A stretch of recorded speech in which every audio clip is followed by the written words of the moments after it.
The city whispered about the four widows, not because their husbands had died, but because every night they slept with their husband lifeless bodies. Some said they were cursed. Others wondered if the men were really dead. Yet behind closed doors, a dark and powerful secret waited. How did it start? Are the husbands truly gone? And why are more women in the city following the same terrifying path? Watch till the end to uncover the mysterious figure who taught them this deadly ritual. Debbie arrived in the city like a whispered legend, beautiful, elegant, and wrapped in the kind of wealth that made people stop talking mid-sentence. Her presence alone could silence a street. Women watched her from balconies, from salon chairs, from supermarket doors, whispering in jealousy. They saw her diamonds, her calm smile, her designer clothes. But they never saw the darkness following her. Debbie kept to herself. She bought the biggest penthouse in the richest part of the city. Her neighbors said she never laughed, never cried, never visited anyone, yet her wealth kept growing. What no one knew was that Debbie's wealth did not come from business, inheritance, or luck. It came from something terrible, something that arrived with her every night when the city went quiet. Every midnight, strange lights flickered in her apartment. A cold wind blew through the corridor. Some tenants claimed they heard footsteps, heavy, dragging footsteps, walking into Debbie's room. One night, a security guard swore he saw a man enter her apartment. A tall man with sunken eyes, pale skin, and a stiff body like he wasn't fully alive. When the guard checked the cameras, no one was there. But Debbie did not flinch. She welcomed the figure every night, whispering something the cameras could never record. She slept with him as though he were her husband. What the city didn't know was that Debbie had once been a widow, and her dead husband never left her side, not even in death. But this was only the beginning, because soon, other women in the city began doing the same, sleeping beside their own dead husbands as though it were normal. Everyone asked the same questions. How did this start? Are the husbands really dead? And who introduced this terrifying practice to the women? All roads led back to Debbie. Among the women who had started sleeping with their dead husbands, one stood out, Amara, a mother of two. She had become obsessed with Debbie's lifestyle, her glow, her unexplainable wealth. At first, Amara only admired Debbie from afar. But as days went by, envy began to choke her. She wanted what Debbie had: money, attention, power, even if she didn't understand the price. One sunny afternoon, Amara gathered courage and went straight to Debbie's penthouse. Her heart pounded like a hammer, but greed pushed her forward. Debbie opened the door slowly, her eyes cold and unreadable. Amara swallowed hard. Standing close to Debbie felt like standing close to a forbidden shrine.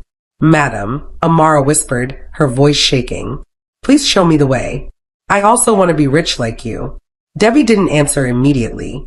She stared at Amara for a long moment, studying her, measuring her, weighing her soul silently.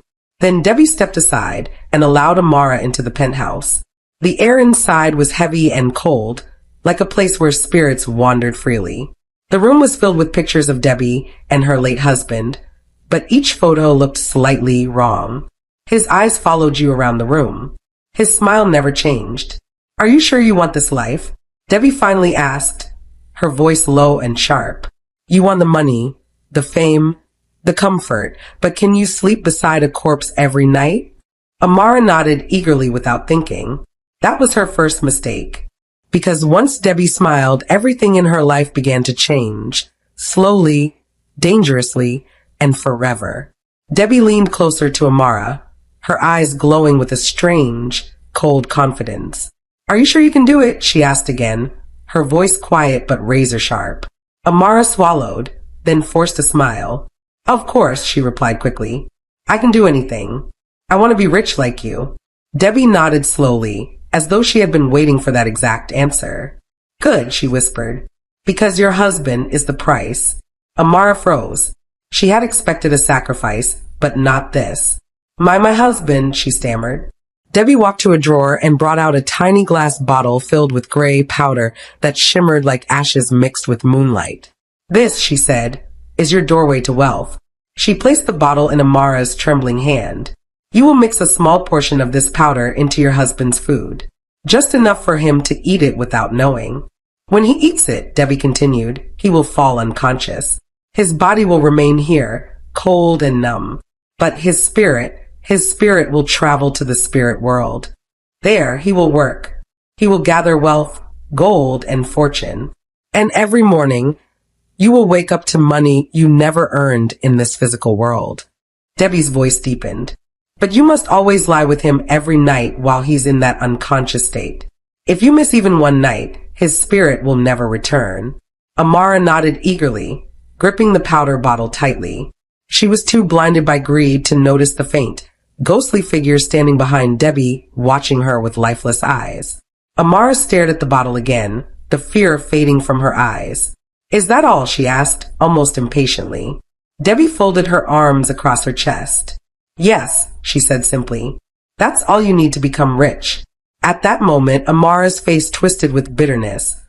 Bitterness she had been carrying for years. My husband is a useless man, she hissed. Instead of him to sleep with me, he sleeps around with other girls like a dog. She paced Debbie's living room angrily. He leaves me lonely every night. He gives me nothing. He respects no one. If making him unconscious will bring me wealth, she paused, her lips curling into a smile. Why can't I do it? Debbie watched her silently, the faint smile on her lips growing broader. It wasn't the joyful kind. It was the smile of someone who had just trapped another soul. You've already made your choice, Debbie murmured. Women like us don't survive by waiting for men to love us. We survive by using what they have, even their spirit. Amara nodded firmly. She no longer felt fear, only excitement, greed, and a strange sense of power. Good, Debbie whispered. Go home. Prepare his favorite meal. Mix only a little of the powder. Once he falls unconscious, your new life begins. Amara clutched the bottle like a treasure as she headed toward the door. She didn't notice that Debbie's dead husband's shadow followed her for a second, then vanished. Debbie smiled to herself once Amara left. Another woman had joined the circle. Another husband would soon cross into the spirit realm. And Debbie knew this was just the beginning. When Amara got home that evening, she sat by the window, waiting for her husband. His name was Chinidu, a tall, handsome man with a wandering eye and a careless heart. The moment Chinidu walked through the door, Amara rushed to him with unusual warmth. She hugged him tightly, kissed his cheek, and acted like a woman deeply in love. Chinidu blinked in surprise. Amara, what's going on? You never welcome me like this, he said suspiciously. But Amara only smiled sweetly. She went into the kitchen and prepared his favorite meal, spicy jollof rice with soft fried chicken, the way he loved it. While stirring the pot, she opened Debbie's bottle and sprinkled a small portion of the glowing powder into the food. Her hands trembled, but her greed was stronger. She whispered, let wealth come. Let suffering end. Chinidu sat at the dining table, licking his lips. This food smells too nice, he said, not knowing he was eating his doorway to the spirit world. The moment he finished eating, Chinidu's smile faded. His hands slipped from the table. His eyes rolled back. And within seconds, he collapsed, unconscious, breathing slowly like someone far from the living world. Amara stared at him for a moment, her heart pounding. Then she remembered Debbie's instructions. She laid beside him on the bed, pressing her body close to his cold skin, whispering, go and bring the wealth. When morning came, Amara woke up to the shock of her life. Bundles of money scattered all over the bedroom floor. Dollars, pounds, euros, naira, sadies, money from nowhere. Amara screamed in excitement. I am rich, she cried. Now I can take care of my children. My suffering has ended. The moment Amara saw the piles of money covering her room, she couldn't hold herself. Her hands shook with excitement. She grabbed her phone immediately and dialed Debbie's number with trembling fingers. Debbie, Debbie, she whispered loudly, almost crying. You won't believe what I'm seeing. Money. Different currencies. Debbie, it's everywhere. Debbie chuckled softly on the other end, her voice calm and cold. Welcome to the Millionaire Club, she said. Now you understand why we never fear the night. Amara fell to her knees in gratitude. Thank you, Debbie. God bless you. You have changed my life. But Debbie only smiled. She knew blessings had nothing to do with this. From that day on, Amara and Debbie became inseparable. They dressed alike, went shopping together, ate in expensive restaurants, and moved like two queens ruling the entire city. They always wore gold, diamonds, and designers. People admired them, but others grew suspicious, especially the women around them who noticed how suddenly Amara had become wealthy. In salons, in markets, in church, in school compounds, women whispered behind them. Since when did Amara start having money like this? Did she win lottery? Or is she doing something we don't know? Jealousy began to grow like wildfire. Each time Debbie and Amara passed by in their matching luxurious outfits, women clenched their teeth and stared with poisonous envy. Some women even followed Amara secretly, hoping to catch her doing something suspicious. But each time she acted normal, except at night when she lay beside her unconscious husband. Soon, jealousy turned into desperation. Other women wanted the same wealth. They wanted the same sudden riches. And slowly, very slowly, they began to watch Debbie more closely, wondering if she had a secret they needed to learn. Among all the jealous women watching Debbie and Amara rise in wealth and power, one woman reached her breaking point. Her name was Loveth, a loud, proud mother of three who was tired of poverty choking her every day. Loveth had watched Amara transform from a struggling wife to a glowing, wealthy woman overnight. The sudden change bothered her so much that she couldn't sleep. Since Debbie and Amara became friends, everything changed. Loveth muttered to herself angrily. Amara is now rich. Richer than all of us. Even richer than her husband ever was. She paced around her rough living room, staring at her broken chair, her empty kitchen, and her children sleeping on a thin mattress. I cannot continue suffering like this, she whispered, tears filling her eyes. Wiping her tears, she stood tall. No, enough is enough. Today I must meet Amara. She must show me the way. I want to be rich too. Loveth didn't waste time. She dressed quickly, tied her scarf, grabbed her handbag, and stormed out of her apartment like a warrior ready for battle. She walked straight to Amara's house, breathing heavily, her heart filled with both jealousy and desperation. She didn't care if Amara refused. She would demand answers. When Amara opened the door, she found Loveth standing there with a strange smile, the kind desperate people wear when they are ready to do anything. Amara, Loveth said softly, forcing calmness into her voice. My sister, since you and Debbie became friends, your life changed. You are now rich. Please show me the way. Amara stared at her for a long moment.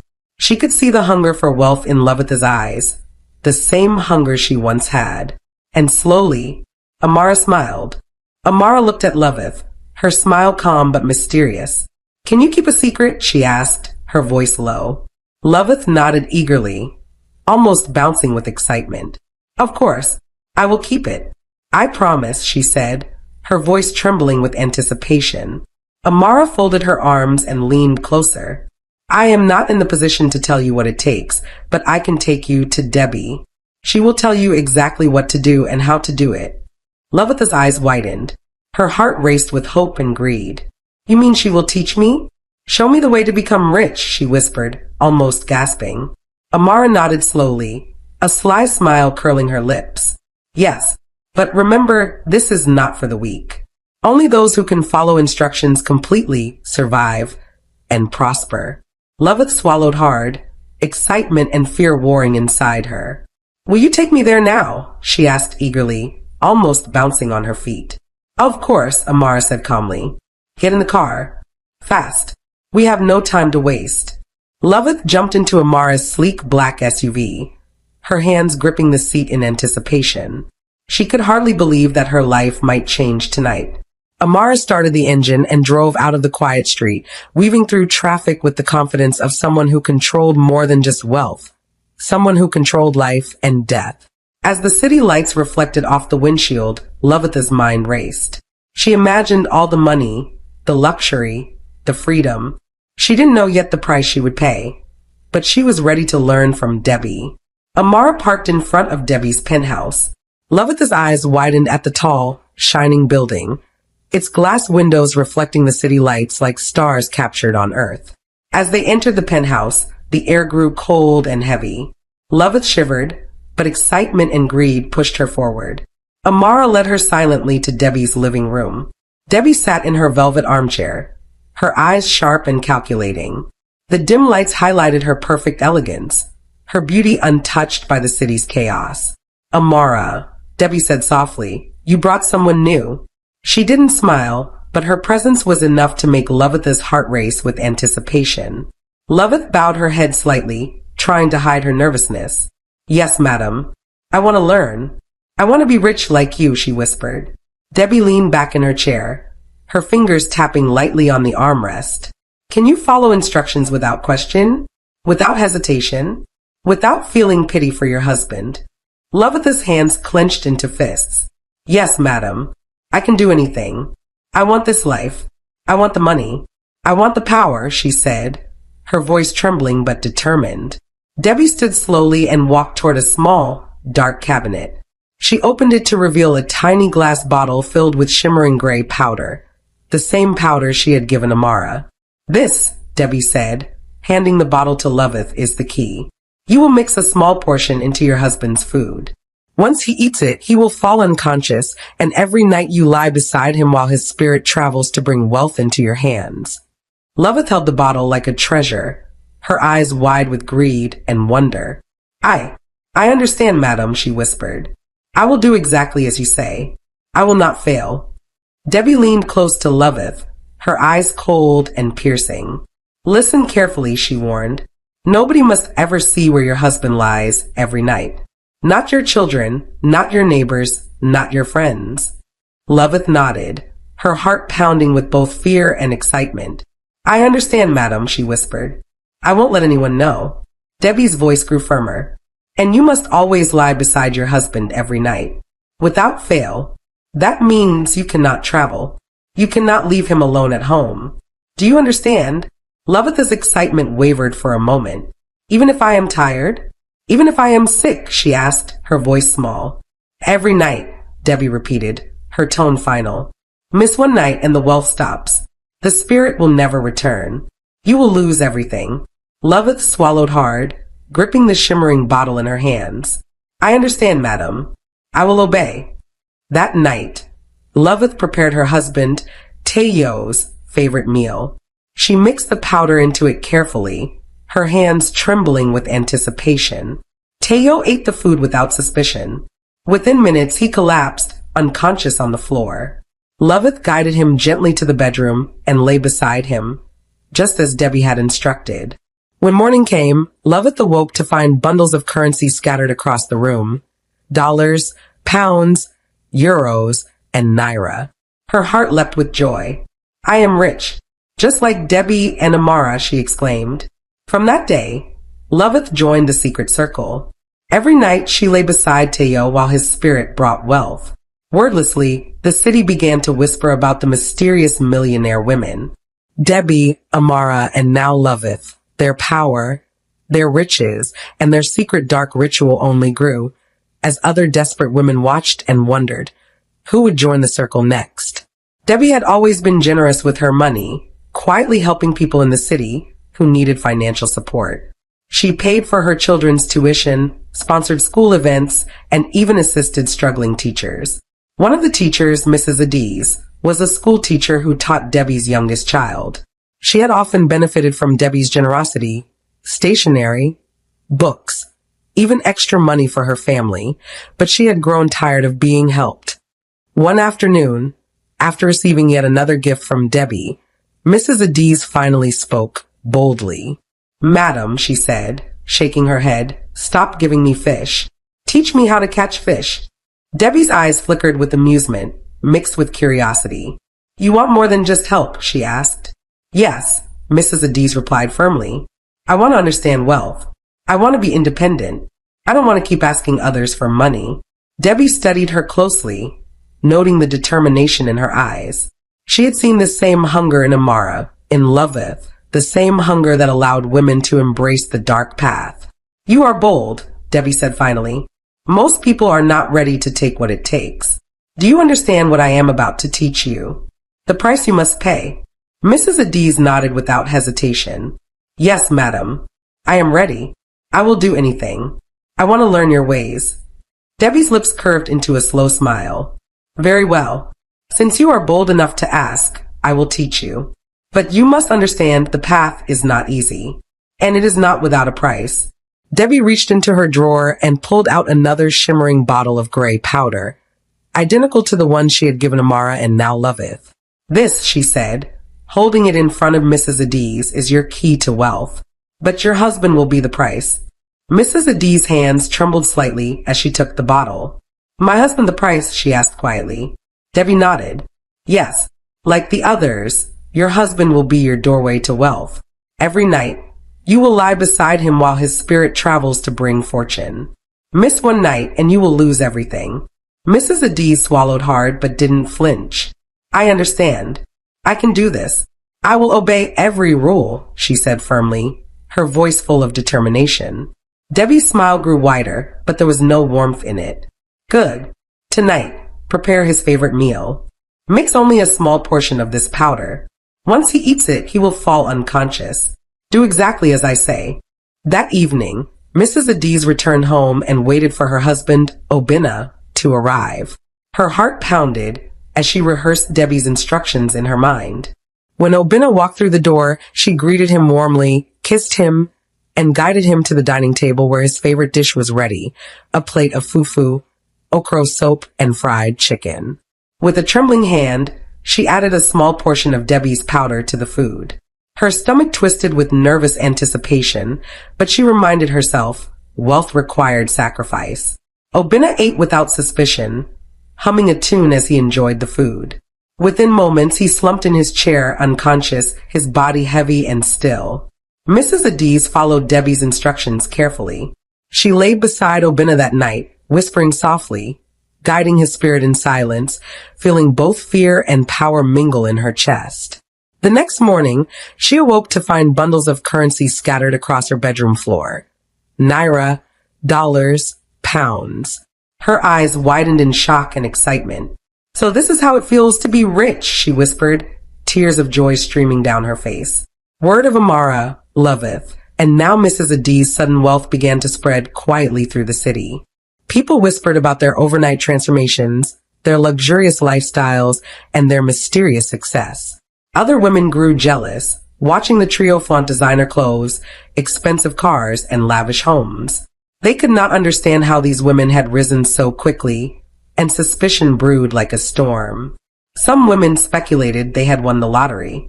Others thought they had inherited money from unknown relatives. But the truth, Debbie's secret circle, was hidden in shadows and secrecy. Debbie, Amara, Loveth, and Mrs. Adiz met often, quietly sharing strategies, tips, and encouragement. Together, they formed a small, unbreakable clique, a circle of women bound by wealth, power, and the dark ritual. They would often gather at Debbie's penthouse, sipping wine and counting the money that had come to them overnight. Each woman admired the other's discipline, knowing that missing even a single night could ruin everything. The city's gossip mills worked overtime. Other women noticed the changes: sudden vacations, fancy shopping trips, and exclusive parties. They could see the money, but could not see the price paid to obtain it. One woman whispered to her friend, her voice dripping with envy, "Since when did Amara become a millionaire? And Loveth too. Who is Debbie really? There's something they're not telling us." The trio of wealthy women ignored the whispers. They were untouchable, cloaked in power. But each knew that secrecy was their strongest ally. The ritual's true magic lay not just in the powder, but in its hidden practice. Debbie smiled quietly as she watched the women, her mind always calculating. Every new recruit strengthened the circle. Every secret kept fortified their wealth. But she knew the more women joined, the more dangerous it could become. Still, the allure of money and power was irresistible. Another desperate woman could appear at any moment, asking Debbie or Amara to teach her the secret, and so the circle continued to grow, quietly dominating the city, one dark ritual at a time. Just when Debbie thought everything was going perfectly, something happened that none of the women expected. That night, As Debbie lay beside her own husband, whose spirit had been traveling for years to make her rich, she suddenly felt a cold breeze sweep across the room. The lights flickered. Her husband's body twitched. Then, for the first time ever, his eyes snapped open. But the eyes staring at her were not his. They glowed a deep, haunting red, an ancient spirit looking through him. A deep, unfamiliar voice echoed from his mouth. Debbie, you have broken the balance, and now your circle must pay. Before she could scream, every woman in the circle, Amara, Loveth, Mrs. Adiz, felt the same cold breeze enter their rooms at the exact same moment. Their husbands' bodies shifted. Something had followed the spirits back from the other world. Something angry, something hungry, something ready to collect the real price. The spirit world has awakened because one of the women unknowingly broke the only rule that kept them safe. They didn't even realize they had done something wrong. But the spirits knew that one silent mistake, one night performed wrongly, has opened a doorway no one can close. Now their husbands' eyes have opened with red fire. The spirits are angry, hungry, and ready to punish the entire circle. What are these women going to do? How will they fight something they cannot see? Who will save them? Because none of them are backing down, and the spirits of their husbands are not backing down either. This is no longer just a ritual. It is a war, and only one side will win, the women or the spirits. Immediately, Debbie recovered from the shock of seeing her husband's eyes glow red. She grabbed her phone with trembling hands and began calling the women one by one. Amara picked first, her voice shaky. Debbie, my husband's eyes opened too. The same red color. Debbie, something followed him back. Loveth called in at the same time, her voice almost a whisper.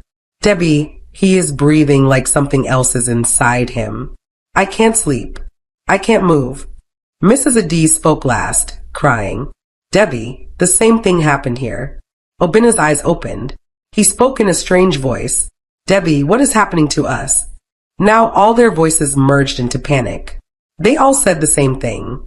Their husbands' eyes had opened with the same spirit inside. Debbie tried to steady her voice. Listen, everybody calm down. Don't run. Don't scream. Just wait till morning. Let sunrise come first. Spirits are weakest at dawn. The four women held on to that hope with everything in them. They watched the clock, sweating, praying, whispering. Then, exactly at 4 a.m., each of their husbands suddenly closed their eyes at the same moment, falling back into deep unconsciousness. The women didn't waste a second. They locked their bedroom doors, grabbed their car keys, and rushed out into the dark city streets, driving straight to Debbie's mansion. One by one, they arrived. Amara still shaking, Loveth clutching her chest, Mrs. Adiz wiping tears. They didn't speak at first. They just looked at one another, terrified by the same nightmare. Debbie opened the door with fear in her eyes. Ladies, whatever we saw tonight, it's just the beginning. Something has crossed over, and we need to find out which of us broke the rule. Debbie took a deep breath, her hands trembling slightly. Ladies, there's only one person who can help us now. I will call my godmother. All the women widened their eyes at the same time. Amara was the first to speak. Debbie, wait, you have a godmother? Since when? Loveth stepped closer. We've been following you for months, and you never mentioned anybody guiding you. Debbie hissed softly and shook her head. How did you think I learned all this? You think it was by my power? No. I have a backing. Don't you know the spiritual controls the physical? Mrs. Adiz's voice trembled. So someone stronger than you is behind this ritual? Debbie nodded slowly. Yes, the one who initiated me into the path of abundance. The one who knows every rule, every danger, and every consequence. Without wasting more time, Debbie dialed a number saved only as Great Mother in her phone. The call connected instantly, as if the person on the other end had been waiting. A deep, ancient-sounding female voice answered, Debbie, I felt a disturbance tonight. Bring the women to me. Immediately. Debbie swallowed hard and turned to her friends. Her name is Mama Ohid. She said we must all come now. The women exchanged anxious glances. None of them knew who Mama Ohid was, but one thing was clear. If Debbie's godmother felt the disturbance from the spirit world, then the problem was far bigger than they imagined. Without wasting another second, all four women grabbed their bags and followed Debbie to her car. Fear pushed them forward. None wanted to remain alone in their homes with those spirits still watching them. Debbie started the engine with shaky hands. The night was still dark, the streets empty except for a cold mist crawling along the road. No one spoke. The only sound was the quiet hum of the car and their nervous breathing. Amara wrapped her arms around herself. "Debbie, where exactly does this Mama Ohid stay?" she asked, her voice barely stable. Debbie kept her eyes on the road, far outside the city. "In the old district, the part people say is haunted. Don't worry. She will help us. She has to." Lovett looked out the window and gasped softly. "This road. I've never seen this place before. Are you sure we're still in the city?" Debbie didn't answer. She turned down a narrow path surrounded by thick trees that seemed to bend toward the car as if listening to their thoughts. The women exchanged scared looks. Mrs. Adiz whispered a short prayer under her breath. Even the air felt heavy, as if the road itself knew they were coming. After what felt like an hour, the car slowed down. A small compound appeared, old, quiet, and covered in ancient symbols painted on the walls. A faint red lantern glowed at the entrance. Debbie parked. "We're here," she said quietly. "This is Mama Ohid's sanctuary." Before they could knock, the old wooden door creaked open on its own. A tall elderly woman with bright silver eyes stepped out. She wore a long black wrapper tied with red beads, and her presence radiated raw spiritual power. "Mama Ohid said," her voice echoing like she spoke from another world. "My daughters, I have been expecting you." Mama Ohid stared at them with eyes that seemed to see through their skin, their bones, and even their thoughts. Her silver pupils flickered like candle flames. "One of you has broken the law," she said slowly. All the women gasped at once. Amara stepped forward, shaking her head. "No, Mama, none of us broke anything. We followed every instruction Debbie gave us." Loveth added, "The only rule Debbie told us was that no other I must see our husbands except us. And Mama, we kept it.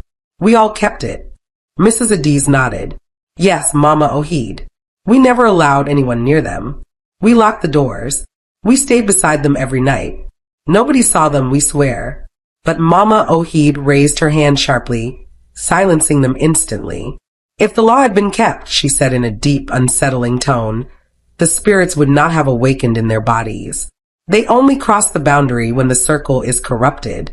Debbie swallowed loudly, fear creeping up her spine. "Mama, are you saying someone among us did something we don't know about?" Mama Ohid closed her eyes, breathed deeply, and lifted her staff. The beads around it clattered softly. "I do not speak from guesswork. I speak from the spirits. And the spirits say one of you has opened a door that should never be touched." The women stared at each other, confusion and suspicion rising. Who could it be? How? When? None of them could even imagine breaking the rule. "But Mama," Amara whispered, "what rule did we break? If it wasn't the rule Debbie gave us, then which rule was it?" Mama Ohid motioned for the women to come closer. Her voice was firm and commanding. "Step forward. You must see the truth with your own eyes, or the spirits will continue to punish the innocent." The women hesitated for a moment, fear crawling up their spines, but they obeyed. Mama Ohid then opened a large, old local pot filled with water. Its surface shimmered unnaturally, reflecting light in strange, flickering patterns. Holding the pot carefully, Mama Ohid dipped her hand into the water. Slowly, she lifted the liquid and waved it gently over the women's faces. "Look into the water. The truth will be revealed." Immediately, the surface of the water twisted and swirled. Each woman's eyes widened as visions appeared, showing moments they had not noticed themselves. And then it became clear. Mrs. Adiz froze, her face draining of color. The water revealed her secret. One of her neighbors had been spying and had seen her sleeping with her husband. She had unknowingly allowed someone else to witness the ritual. Debbie's expression hardened into pure anger. "How could you be so careless?" she barked. "You've been making all this money, and yet you still live in a rented apartment? You couldn't even secure your own home and protect your privacy." Mrs. Adiz stammered, her voice trembling. I I didn't know. Mama. Debbie. I didn't think anyone would see. Debbie's eyes burned with fury. It doesn't matter what you thought. The law of the spirits is not about thought. It's about action. Your carelessness has endangered all of us. Amara and Loveth looked on silently, fear mixing with shock. None of them had suspected Mrs. Adiz. Now the weight of the circle's fragile safety pressed down heavily on them. Mama Ohid's voice cut through the tension, calm but deadly serious. The spirits have been angered, but there is still a chance to restore balance if all of you act correctly, together. Otherwise, this circle will collapse, and the spirits will take what they are owed. Mama Ohid inhaled deeply, her eyes glowing faintly as if she were seeing beyond the physical realm. Go and look for that woman, she commanded, because she too is no longer safe. The women exchanged confused glances. Debbie stepped forward. Mama, why is she not safe? She only saw what she wasn't supposed to see. Mama Ohid shook her head. The spirits do not care whether she saw it intentionally or by accident. What she witnessed is forbidden. In the next 7 days, 3 things will happen to her if she is not brought into this circle. She raised 3 fingers slowly. First, she will run mad. Second, she will lose her husband. And third, 3 great calamities will befall her household. A thick silence filled the room. Even Debbie swallowed hard. Mama Ohid continued. Let this be a lesson to the world. People must learn to mind their business. Spiritual matters are not things for idle eyes. Mrs. Adiz trembled as guilt washed over her. Mama. It was my neighbor. Her name is Mrs. Nkemjika. She is always monitoring everybody in the compound. Mama Ohid nodded as if she already knew. Then Mrs. Nkemjika must join you.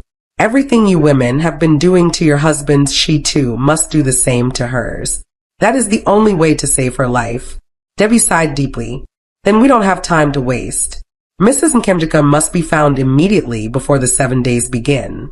Before they left Mama Ohid's sanctuary, Debbie turned sharply toward Mrs. Adiz. Back to you. Adiz, why haven't you bought a house all this time? Don't you have the money to do that? Mrs. Adiz's eyes filled with tears. She dropped to her knees. Debbie, I didn't know how to go about it. I didn't know who to ask or where to start. Debbie's voice softened slightly, but her eyes still held authority. Then why didn't you ask me? You've been wasting time and endangering the circle. Without hesitation, Debbie took out her phone and dialed one of her trusted real estate agents. I want you to arrange a mansion for Mrs. Adiz immediately. The buyer is here. No delays, she instructed firmly. Then Debbie looked around at the other women. Is there anyone else still living in a rented apartment? I don't want this mistake repeated ever again. Loveth's voice quivered. Debbie, I am still living in a rented apartment. Debbie's eyes widened, shocked. Even you, Loveth, she exclaimed. She immediately called her agent again. I need 2 mansions arranged for me. One for Loveth and another for me. Make it happen fast. No excuses.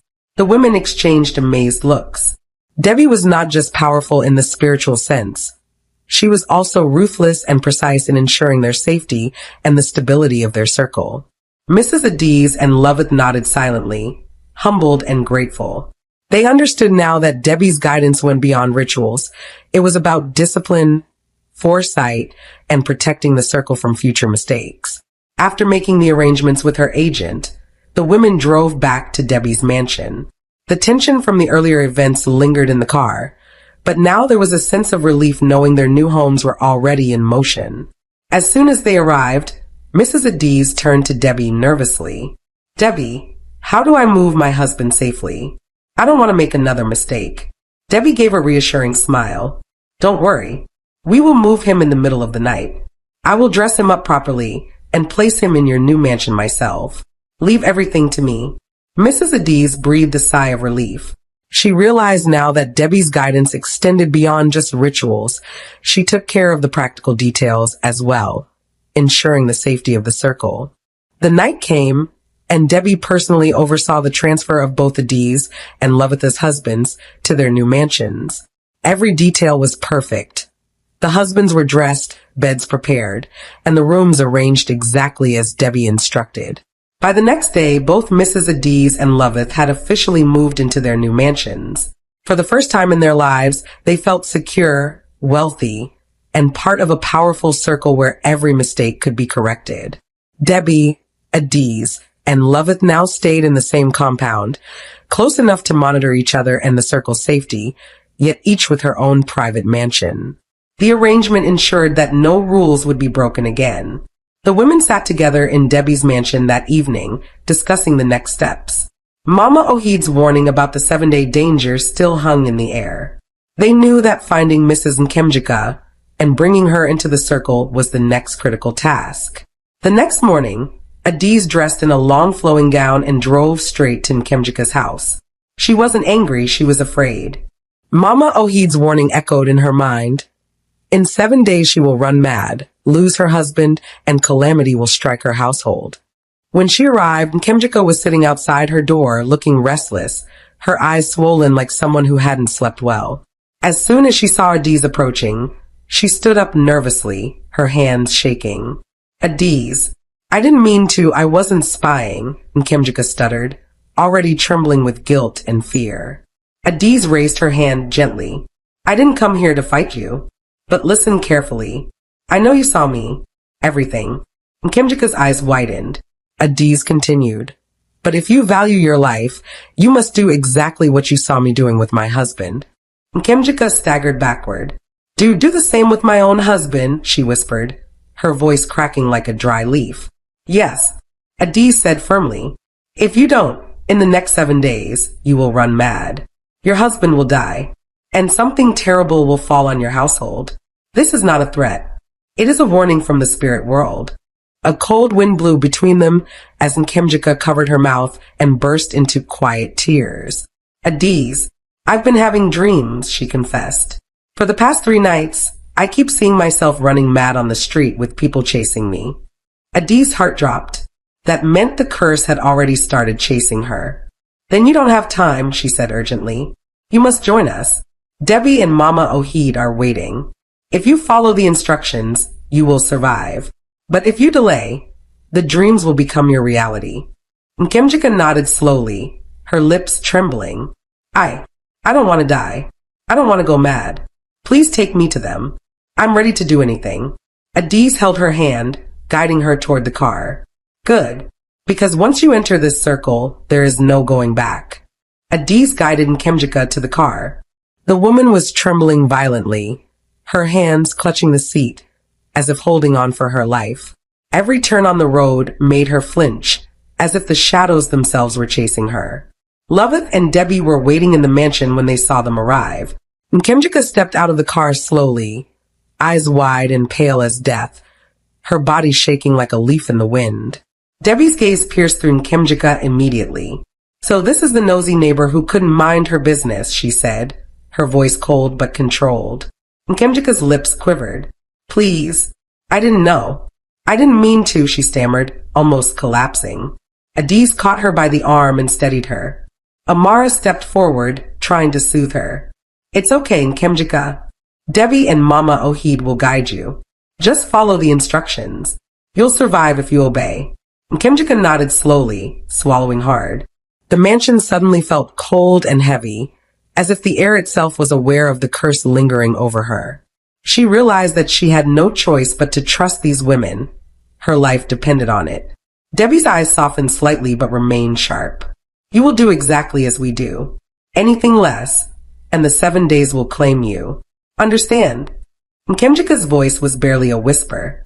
Yes, I understand. I will do whatever you tell me. Debbie nodded, turning to the others. Good. Then tonight, the preparations begin. You all will ensure that every husband is in place, every room secure, and no mistakes happen this time. Nkemjika, you will follow closely, and I will personally oversee your first night. The women exchanged uneasy glances. The tension in the mansion was thicker than ever. The countdown had begun. 7 days for Nkemjika to obey. 7 days for the spirits to judge. 7 days that would test the circle like never before. Debbie looked at Nkemjika with a firm but sympathetic expression. Before you join us fully, so that what happened to you seeing Adiz will never happen again, I must secure a mansion for you. Today, you will move in immediately. When your money begins to flow, you will refund me. But for now, your safety comes first. And Kimjika's eyes widened. A mansion? Today. But how do I tell my husband? Her voice trembled with confusion. Debbie folded her arms. You are a woman. You should know how to convince your husband. A woman's mouth is powerful. You can tell him anything and make him believe it. Loveth, who had been listening quietly, stepped forward. Can I say something? Debbie nodded. Go ahead. Loveth smiled and said, what if Nkemjika tells her husband that she wants the two of them to go and greet her friend? Just a normal visit. Then when they arrive at the mansion, we will all pretend as if we own the place. She continued confidently. Then you, Debbie, will serve him food. Once he eats, that's all we need. Before night falls, everything will fall into place. We all know the mansion belongs to Nkemjika, but we need to help her. We can't leave her behind. Debbie snapped her fingers in approval. Loveth, you're brilliant. That is exactly what we'll do. Nkemjika breathed out slowly, still afraid but feeling supported. Thank you all. I don't know what I would have done alone. Debbie placed a hand on her shoulder. You are not alone. But remember, every step matters. One mistake and even we cannot save you. That evening, Nkemjika returned home, her heart pounding in her chest. She had rehearsed what she would say 100 times. Standing before her husband, Chaik, she smiled nervously. Chaik, I have a surprise for you. I want to take you to visit a friend of mine. She has something important to show us. Chaik raised his eyebrows but shrugged. A friend? All right, as long as it's nothing strange, he replied, unaware of the danger looming over him. Nkemjika felt her pulse quicken. Just trust me. It'll be fine. You'll see soon. She held his hand firmly and led him out of the house, pretending the evening outing was ordinary. As they drove, Loveth and Adiz followed discreetly behind, keeping watch. Debbie was already at the mansion, preparing the food and arranging the rooms exactly as needed. Every detail had to be perfect to ensure the spirits would not be angered. When Nkemjika and Chaik arrived at the mansion, Debbie opened the door with her usual calm authority. Welcome, she said warmly, as if nothing unusual was happening. Come in. Make yourselves comfortable. The mansion was lavishly decorated, lit warmly, and smelled of freshly prepared food. Chaik's eyes widened in surprise, impressed by the opulence. Debbie guided them to the dining table. Sit here. Dinner is ready. She served the enchanted food quietly, making sure every detail of the ritual was perfect. Chaik ate without suspicion, enjoying the flavors, unaware that each bite was laced with the subtle potion that would ensure the spirit's protection and the success of the circle. Nkemjika watched anxiously, praying under her breath. Every second felt like an eternity, but Debbie's calm presence reassured her. The first test of obedience had begun, and the circle's future and her own life depended on it. As the last bite was swallowed, Debbie whispered to Loveth and Adiz, It's done. Now we wait for the effects to settle tonight. If all goes well, the mansion officially belongs to Nkemjika spiritually, and the curse will be averted. After Chaik had finished eating, Debbie leaned closer to Nkemjika, her voice low but firm. Listen carefully. Once your husband becomes unconscious tonight, take him to the bed. Lie with him as I showed you. The spirits will do their work while you do exactly what I told you. Nkemjika's hands shook as she nodded. I understand, Debbie. I will do it exactly as you say. Debbie's eyes softened slightly, but her tone remained strict. Good. Tomorrow morning, when you wake up, you will be shocked at what you see. This is only the beginning of your wealth, and your protection depends on obedience. Loveth and Adiz gave Nkemjika reassuring smiles. We can't stay with you all night, Loveth said gently. We also need to perform our own rituals, but we will be close by if you need help. Adiz added firmly, remember, Nkemjika, you must do this every night without fail. No exceptions. The spirits demand consistency. One mistake, and the consequences will be dire. Nkemjika swallowed hard, a mixture of fear and anticipation swirling inside her. I understand. I won't fail, she whispered. Debbie nodded once, satisfied. Then you are ready. The rest is up to you and the spirits. Tonight begins your initiation. Do not forget, the law of the circle is absolute. Loveth and Adiz finally left, giving Kemjika a supportive pat on her shoulder. You're not alone. Adiz said quietly, but you must be disciplined. Every night counts. And Kemjika stood in the mansion alone, her eyes fixed on her sleeping husband. The weight of the ritual pressed down on her like a storm about to break. She knew the coming night would change her life forever. The following morning, Nkemjika woke slowly, her heart pounding in her chest. She had performed the ritual exactly as Debbie instructed, but she wasn't prepared for what awaited her.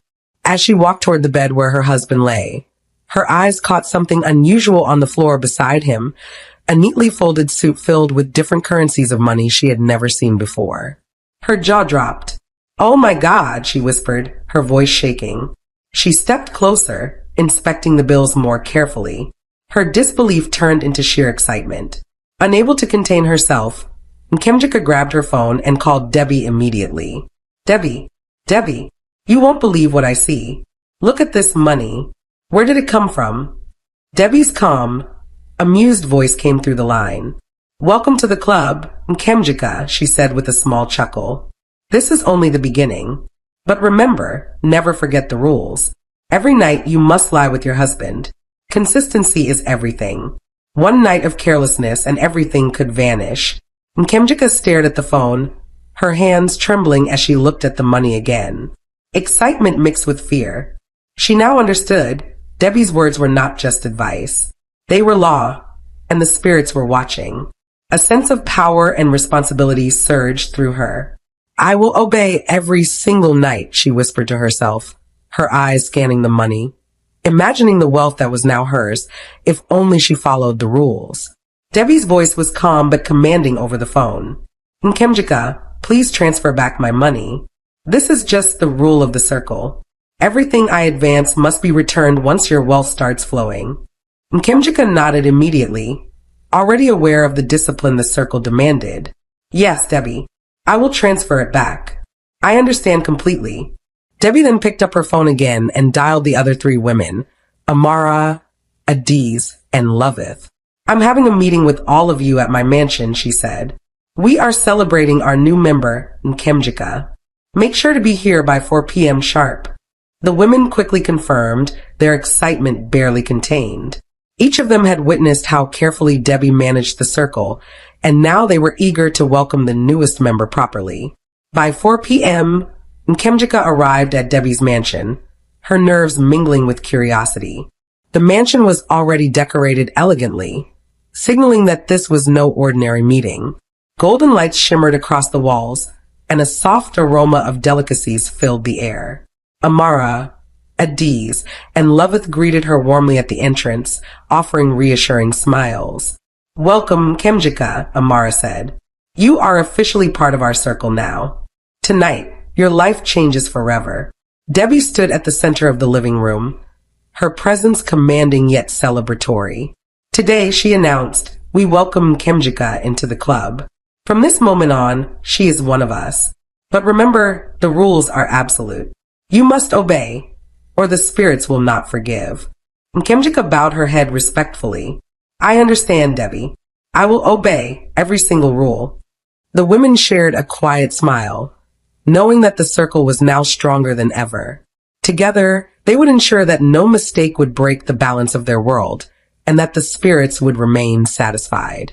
As the celebration continued, Loveth leaned closer to Debbie and whispered thoughtfully, "What if we make this group an open one? What if we invite more women to join the club?" Debbie raised an eyebrow, curious. "An open club? How do you mean?" Loveth explained, "We could tell any woman who is suffering in her husband's house, anyone struggling, anyone who feels powerless, that they can join the club and enjoy the same blessings we are enjoying. They'll be protected, and they'll learn the ways of the circle." The room went silent for a moment. Amara, Adiz, and Kemjika looked at each other, then shook their heads. "Has anyone suffered since joining this club?" Amara asked carefully. All of them replied at once, shaking their heads in unison. "No, none of us has suffered since joining. We've been safe and our wealth has grown." Debbie's eyes softened into a smile, a rare moment of admiration. Amara, I never knew Loveth is so intelligent. That is a brilliant idea.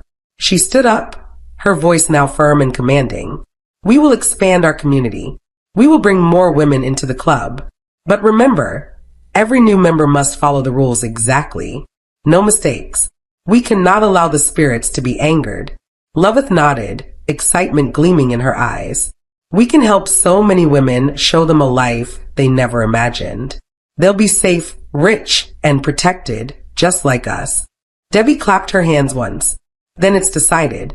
We will create a circle of power, and any woman suffering under her husband's neglect or cruelty will have a chance to join. But they must obey, absolutely. Any slip, and they will face consequences. The women exchanged smiles, their bond stronger than ever. The circle was growing, not just in wealth, but in influence, power, and control. From this night onward, the club would become a force no one could ignore. After the celebration ended, Loveth smiled mischievously at her phone. She quickly opened her social media and posted on her status, "Are you a married woman and you are suffering? Suffer no more. I have the solution to your problem." Loveth carefully responded to each message. "Come to Debbie's mansion," she typed and gave them Debbie's address. "She will show you the way. Follow the rules exactly, and your life will change forever." By the next morning, women had begun gathering in front of Debbie's mansion, curious and eager to learn the secret of the circle. Nkemjika, Loveth, Amara, and Adiz watched silently as the crowd grew. The atmosphere was electric with anticipation, but a shadow of uncertainty lingered over the mansion. Inside, the husbands of the circle slept peacefully, unaware of the rituals shaping the lives and fortunes of their wives. Not a single thing had gone wrong yet. But as more women began to arrive, the question on everyone's mind grew heavier. What will happen to the men when the circle expands? Who will be tested first by the spirits? The mansion hummed with power, secrecy, and tension, and no one knew what the next night would bring. If all these women join the club, will they all start lying with their dead husbands every night? And what about the men? Will any of them remain untouched? Will there even be men left when the club grows larger? But the husbands are unaware. Will all the men survive, or will the circle leave no husband untouched? More wives are joining Debbie's secret club every single day. But no one is asking the real question. If all these women start sleeping with their unconscious husbands, will there be any men left in the city? And now a new problem is rising. Some women have started trying to cheat on their dead husbands, not knowing the spirits are watching. The spirit world doesn't forgive. The husband's spirits are getting restless. And tonight, something shocking will happen that will shake the entire club. The following morning, Debbie woke up feeling strangely unsettled. She stretched, picked up her phone, and walked toward her balcony. But the moment she stepped outside, her eyes widened in shock.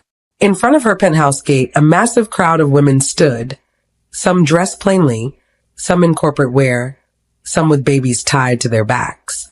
The entire street was filled. Debbie almost dropped her phone. Where are all these women coming from?" she whispered. None of these faces belonged to the women in her circle. Some were crying, some were angry, some were desperate. And all of them were staring at Debbie's mansion as if it was the last hope they had in life. She rushed downstairs immediately, still in her satin nightwear, trying to understand what was happening. Before she even stepped outside, she could hear them murmuring her name. "Nashivi Debbie? Nahir Demde do the ritual? I must join today. I know fit suffer again. She must teach us how to become rich too." Debbie froze. Her heart began to race. She quickly called Loveth, her voice shaking. "Loveth, come online now. Did you post anything on your status again?" Loveth picked instantly, sounding half asleep. "Debbie, I only said married women should stop suffering. I didn't know it would go viral, oh. My phone nearly burst from messages overnight." Emirachi called next, panicking. "Debbie, my estate gate is full. Women are knocking, asking for direction to your mansion. What is happening?" Before Debbie could respond, the entire crowd surged forward, shouting her name louder. Some reached out to touch her gate. Debbie's breathing became unsteady. If this many women wanted to join the club, what would happen to the men? Debbie finally gathered courage, opened the gate slightly, and stepped outside. The crowd went silent instantly. Every eye fixed on her as if she was a goddess they had been waiting for. She raised her hands gently. "My sisters, please calm down. I know why you're here." A soft wave of relief moved through the crowd. "I understand your pain. I know what it means to struggle in marriage, to carry burden alone," Debbie continued. "But things cannot be rushed. There is a process." The women nodded aggressively, some already wiping tears. "We are ready to do anything," one shouted. "Anything you say, madam." Debbie smiled politely. "Good. But first, I need all of you to drop your phone numbers and home addresses. I will reach out to each of you personally." Instantly, they formed a long line, scribbling their contacts on pieces of paper, tissue, notebooks, anything they could find. Debbie's security guards helped collect everything. Debbie continued, "As for today, take this as a sign that your lives will not remain the same again." She signaled to her driver, who brought out 2 huge Ganamusco bags. The women gasped as Debbie began handing out bundles of cash. "Take 1 million naira each," she said calmly. "Go home, take care of your families, and wait for my call." The street erupted into screams of joy. Some women knelt. Some cried uncontrollably. Others rolled on the ground, thanking her as if she had given them life. Within minutes, the crowd dispersed, dancing and shouting blessings. Debbie stood at her gate, watching them leave. But inside her heart, a deep fear grew. If all these women join the club, what will become of the men? Immediately the last woman left the street. Debbie rushed inside, locked her gate, and grabbed her phone with shaky hands. She dialed Mama Ohid without wasting a second. The moment Mama Ohid picked, Debbie began talking fast. "Mama, something has happened. My house was filled with women this morning. They came in hundreds. They want to join the club. Mama, I don't understand." Mama Ohid's voice cut her sharply. "Debbie, calm down. Start again and tell me everything." Slowly. Debbie narrated the entire incident, the crowd, the shouting, the desperation, the million naira giveaway, the phone numbers, and how all of it started from Lovetha's WhatsApp status. The line went silent. Debbie could hear Mama Ohid breathing heavily, as though weighing the spiritual consequences. Finally, Mama Ohid spoke in a deep, warning tone. "Debbie, you must never try that again. Never in your life invite that kind of attention. What you did this morning is dangerous." Debbie swallowed hard. "Mama, I didn't know it would get out of hand. I thought it would just be 5 or 6 women." "That is the problem," Mama Ohid snapped. "This is not a charity group. This is a spiritual covenant. Not every woman is qualified. Some have dark energy. Some carry curses. Some will destroy everything. Mama, what should I do now?" Debbie whispered. "Bring the list of names to me immediately," Mama Ohid ordered. "We will select those who can join and reject the ones who will bring calamity. Not every fruit in a basket is meant to be eaten." Debbie nodded slowly, though Mama Ohid couldn't see her. "I understand, Mama. I will bring everything immediately." Her voice trembled. This situation was already bigger than she imagined. She walked toward her dining table where the pile of papers, phone numbers, and addresses lay like a mountain. Hundreds of names, hundreds of desperate women. As she picked up the first stack, an uneasy coldness brushed across her skin, as if the spirits in the house didn't like the idea of new members joining. Debbie shivered. The room suddenly felt darker, heavier. It was a sign she had to move fast. She carried the entire pile into a big handbag, grabbed her car keys, and rushed out of the mansion. She didn't even bother to tell Loveth or Amarachi. They were still doing their morning rituals. As she drove toward Mama Ohid's shrine, her phone kept buzzing. More women were calling. More messages were dropping. "Madam, please add me. I'm ready. Where do I come for the initiation?" Debbie ignored all of them. When she arrived at Mama Ohid's compound, the atmosphere instantly changed. A strange quietness greeted her, the kind that warns you that the spirit world is already aware of your arrival. She knocked gently. The door opened on its own, without anyone touching it. Debbie swallowed hard and stepped inside. Mama Ohid sat on her wooden stool, waiting, her eyes glowing faintly as if she could already see the spirits surrounding Debbie. "Drop the list," Mama Ohid commanded. Tonight we will know which of these women are destined for this journey and which ones must stay far away. Mama Ohid sat alone in her shrine-like chamber that night, burning a white candle and chanting softly. She was spiritually investigating each name on Debbie's list, searching for the ones who were truly meant to be invited into the real community. After finishing with the last of the women, Debbie called Loveth, her tone sharp but calm. Loveth, this cannot happen again. You must learn to use wisdom to handle people, not just post blindly. Loveth replied nervously, Debbie, I never imagined that so many women would respond. I thought maybe 5 or 6 would come. I didn't know it would explode like this. Debbie exhaled deeply, trying to keep her composure. That's why I always tell you, my daughter, power is not only about money or influence. It's about control. And control begins with strategy. Loveth nodded silently, still processing the lesson. She had never seen Debbie so serious and focused. The gravity of the morning's chaos was sinking in. Debbie's eyes softened for a moment as she added, and I hope all of you are still doing your nightly rituals correctly. Nothing should be skipped. Loveth hesitated. Yes, Debbie every night without fail. Amarachi and Adiz too. We are all following the instructions. Good, Debbie said firmly. Remember, the men are sleeping unaware. Their spirits are the source of our strength. If the rules are broken, the consequences will be yours to bear. Loveth shivered at Debbie's words. Even though she had participated in the rituals for months, the reminder of what could happen if anything went wrong made her heart pound. Debbie paused, looking out of her penthouse window at the quiet city streets below. Wealth without wisdom is dangerous, Loveth. You understand that now, don't you? Loveth whispered, Yes, Debbie. I understand.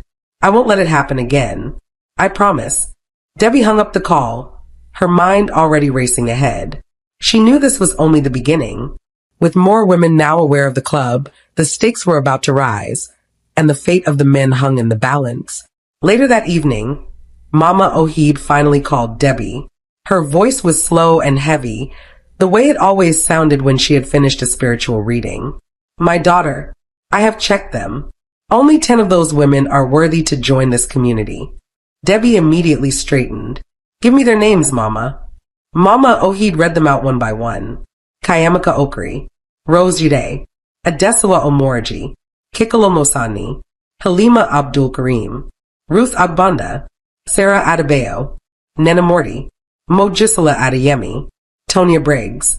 These ones, Mama Ohid said, have pure intentions, strong spirits, and desperate hearts.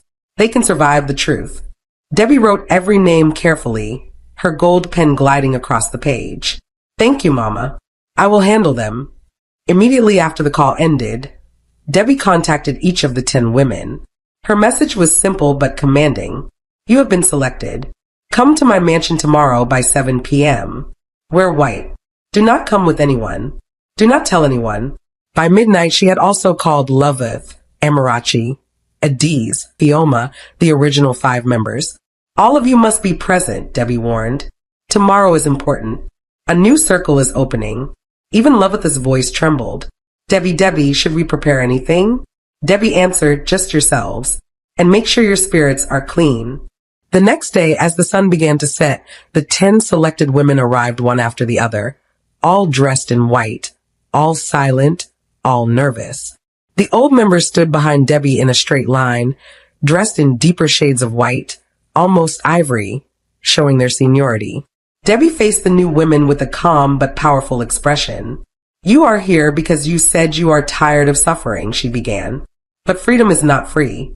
This community demands loyalty, silence, and sacrifice. She paused, letting her words settle in their chests. Then she asked the question that made their hearts pound. If you want your life to change, you must prove it. Are you ready to do what it will require, even if it involves your husband's? The room fell silent. Some swallowed hard. Some stared at the floor. And some were too eager. A cold breeze moved through the room, even though every window was closed. Debbie slowly stepped forward, her white gown brushing against the marble floor. The new members held their breath. You are about to enter a circle, Debbie said, that gave every woman standing behind me wealth, peace, and freedom from suffering. But nothing comes without a price. The 10 women exchanged nervous looks. Halima's fingers trembled. Kayamika quietly wiped sweat from her forehead. Even bold Tonia blinked rapidly, unsure of what she was about to hear. Debbie raised her hand, signaling for silence. There is something you must understand. This community is not ordinary. Your loneliness, your pain, your tears, they have value. And our power comes from transforming that suffering. Amarachi stepped forward beside Debbie, lifting her chin. If you want the kind of money we have, if you want your home to change, if you want to stop struggling, you must be ready to obey without questioning. Loveth added, every blessing comes at night, and you must perform your ritual with your husband, whether he is alive or whether he has gone to the land of spirits. The room erupted into gasps. Mogisla stepped back immediately. With my late husband, she whispered, voice shaking. You mean that way? Debbie didn't blink. Yes. Some women panicked. Ruth covered her mouth. Nena shook her head, unable to believe her ears. But others, like Adesawa and Tonia, looked disturbingly interested. Debbie watched them closely, her eyes like a queen choosing soldiers. If you walk away now, your life continues as it is. But if you stay, your life will never be the same again. The real initiation had only just begun. Mogisla slowly raised her hand, her voice trembling. Debbie, I lost my husband 3 years ago. Debbie sighed deeply and shook her head. Then you are excluded. This ritual is only for women whose husbands are physically present. The bond must still exist. Rose Uday stepped forward next. My own husband, he is in Europe. He has not been home for almost 2 years. Debbie turned to her sharply. Then you cannot join either. Distance weakens the spiritual connection. The husband must be under the same sky. Halima Abdulkarim swallowed hard. I am separated from my husband. We don't speak again. Debbie didn't even pause. Then the ritual will not work for you. You are excluded. Then another woman, Kafayat Anasanya, stepped forward quietly. She looked confident at first, but fear slowly crept into her eyes. Kafayat, Debbie said, why are you here? Kafayat hesitated before whispering. My husband is alive, but he is paralyzed. He hasn't moved or spoken in 6 years. At once, Mama Ohid's warning echoed in Debbie's mind. A paralyzed man meant a blocked spiritual gate. A ritual with him could trap the woman instead of empowering her. Debbie shook her head firmly. Kafayat, you cannot join. A man whose spirit cannot respond will only drag you into darkness. 3 women began crying quietly. 2 knelt on the ground, begging Debbie to reconsider. But Debbie's face remained unreadable. These rules are not mine, she said. They come from the spiritual world. If you force yourself in, you may not come out alive.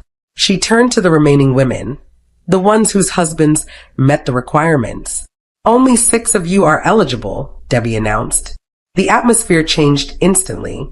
Hope lit their eyes, but fear lingered like a shadow. Debbie stepped back and raised her palm. Now, before we proceed, I must tell you something. Tonight, before midnight, each of you will receive a sign. If the sign appears, it means you are chosen. If it does not, then your journey ends here. One woman asked, voice shaking, what kind of sign? Debbie smiled slowly.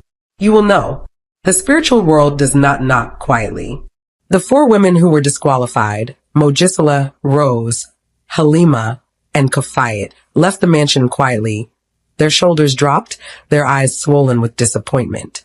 The heavy door closed behind them, and the atmosphere inside the mansion shifted instantly. Debbie signaled to the 6 qualified women. Come with me, she said. Her voice carried authority that made everyone obey without hesitation. She led them into her private inner chamber, a room only Amarachi, Loveth, and Adiz had ever entered. Dim candles flickered around a golden mat, and the air smelled of incense and ancient secrets. Debbie turned to face them. What I am about to tell you must never leave this room, she said slowly. If you speak it, even by accident, the consequences will follow you for generations. The women nodded quickly. Fear and excitement mixed together. Debbie walked to a small wooden table. On it was a dark red bottle sealed with black wax. She lifted it carefully. "This," she said, "is the wine of covenant. It seals the bond between you and the ritual. If any of you betray the rules, the wine will turn against you." The 6 women swallowed hard. Debbie continued, "Now listen carefully.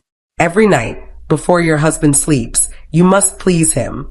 When he closes his eyes, you must lie with him. Do not let another eye see him. Do not leave him alone. Do not break the rhythm." Their breaths shook, but they nodded in agreement. "Can you do this?" Debbie asked. Her voice echoed through the room. One after the other, they answered, "Yes, we can. We will. No matter the cost." Debbie uncorked the bottle. A strange, sweet scent filled the air, almost like roses mixed with fire. She poured a small cup for each woman. "This is your covenant," she said. "Drink and be bound."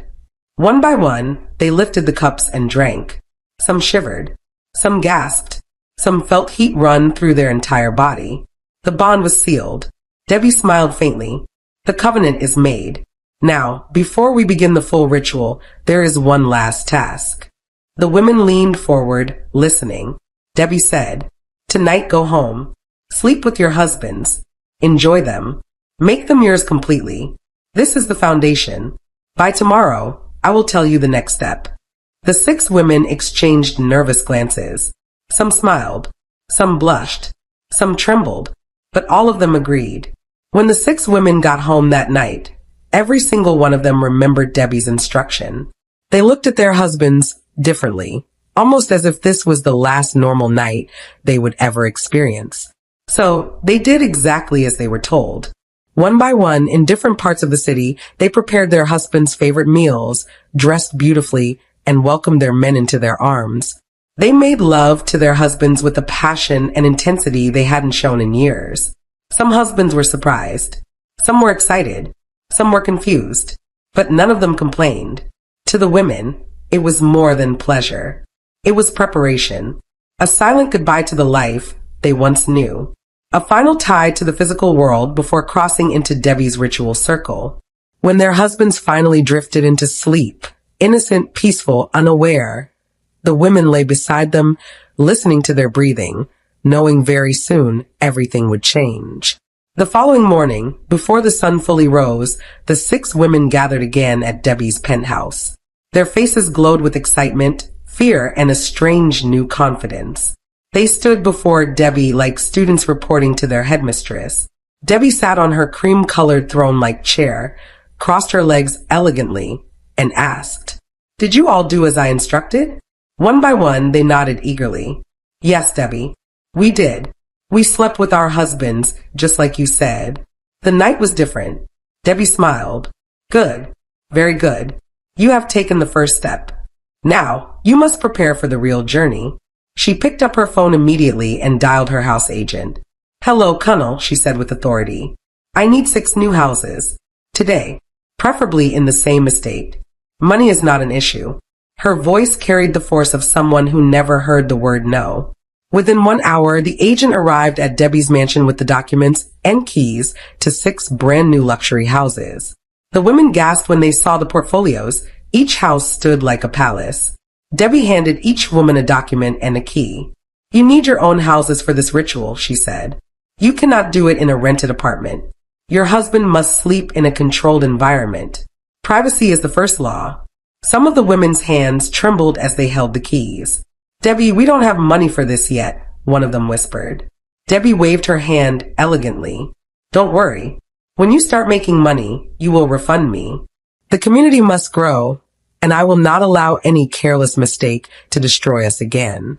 The women nodded, overwhelmed with gratitude. Some knelt down. Some cried. Some hugged Debbie's feet. Debbie looked at them and said, "Remember, once you move in, the ritual begins. This is not a game. This path has no turning back." A cold silence fell on the room, but none of the women backed down. That same evening, all 6 women packed their belongings and moved into their new luxury houses. Each house was beautifully furnished, smelling of fresh paint and new beginnings. Their husbands were surprised, confused, and curious, but the women used the same excuse Debbie told them to use. "My friend helped us. God finally remembered us." The husband smiled, grateful for the sudden blessing. When night came, the real initiation began. One after the other, the women gave their husbands the powder, just like Debbie taught them. And just like magic, their husbands slipped into the deep unconscious state. The women lay beside them. The room grew colder. A strange wind moved through the walls. Shadows crawled silently across the ceiling. They felt it. The journey had started. At dawn, something unbelievable happened.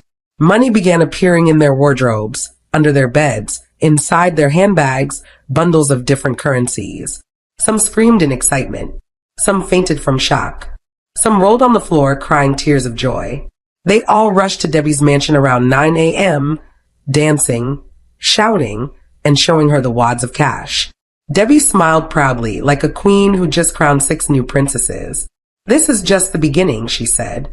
"But remember, never miss a night with your husband. Your life depends on it. Your wealth depends on it. Your destiny depends on it." The 6 women nodded like obedient children. But what Debbie did not tell them, what she had deep inside her chest, what Mama Ohid warned her not to forget, was the second rule. The rule that could destroy everything. The rule that could tear the community apart. The rule that could turn wealth into madness. Debbie never told them that they must never cheat on their husbands. Not emotionally, not romantically, not physically, not even a kiss, or sharing a bed with another man. Because the moment they do, the spirit of their unconscious husband becomes jealous, and a jealous spirit is the most dangerous thing on earth. But the 6 women knew nothing about this. They danced in their new money. They bought new clothes. They planned vacations. They admired their new homes. They celebrated their new life. What they didn't know was that among them, one woman was already doing something she should not do. Someone was secretly texting another man. Someone was planning to sneak out of her new mansion, and the spirit of her husband had already noticed. Within 2 weeks, the entire estate began to change. The air felt heavier, the nights felt colder, and the neighbors began noticing something strange, something too strange to ignore. People whispered in corners. Security men murmured in fear. Old women crossed themselves whenever Debbie or her friends passed. Everyone noticed one thing. Once the women went into their houses with their husbands, the husbands never came out again. Not to buy fuel, not to visit friends, not even to sit outside and breathe fresh air. The estate became silent at night. Too silent. The only movement was the wind and the shadows behind the curtains of Debbie's group. Rumors started spreading. Something is wrong. These women, their husbands are missing. They enter the house, but the men don't come out. It's spiritual. It's dangerous. Fear grew so much that women who still had husbands began packing out of the estate. One woman cried as she loaded her belongings into a truck. "I cannot stay here, oh. Before Debbie and her people turn my husband into something else." Real estate agents were confused because every day, a new family asked to move out. No one wanted to rent houses near Debbie's circle. The estate became half empty, half haunted. Even women who stayed behind began warning their husbands. If Debbie greets you, don't answer. If her friends wave at you, pretend you didn't see them. Don't collect food from them. Don't even look in their direction. Men became terrified. Some stopped coming home. Some stayed in hotels. Some refused to drive past Debbie's street. By now everyone knew the truth, or at least their own version of it. These women have taken over the estate. Debbie, Amarachi, Loveth, Adiz, and the new 6 initiates now controlled the entire environment. They were feared, respected, envied, and silently avoided. But Debbie didn't care about the fear. She cared about something else. Discipline, order, obedience. She reminded her group every day, never miss a night. Stay with your husband. Follow the rules. But the one rule she hid from them continued to grow like a silent snake ready to strike. No cheating, not even a little flirting, not even a secret message, not even a harmless kiss on the cheek. And now that the whole estate was afraid and moving out, the spirits of these husbands felt even more possessive, even more jealous, even more territorial, which meant something dangerous was coming, something Debbie could not stop, something Mama Ohid had already seen in her visions, because inside one of the new houses, Behind one beautifully painted door, a woman was planning something that would shake the entire community. But just as the estate grew quiet and the other women focused on their rituals, one of the new members, Tonia, was seen sneaking toward a man's house in the neighboring street. Her heart raced, her hands trembled. She thought no one was watching. She was planning to cheat, thinking it would be harmless. Little did she know, the spirit of her husband was already aware. Shadows moved unnaturally inside her house. Doors creaked by themselves.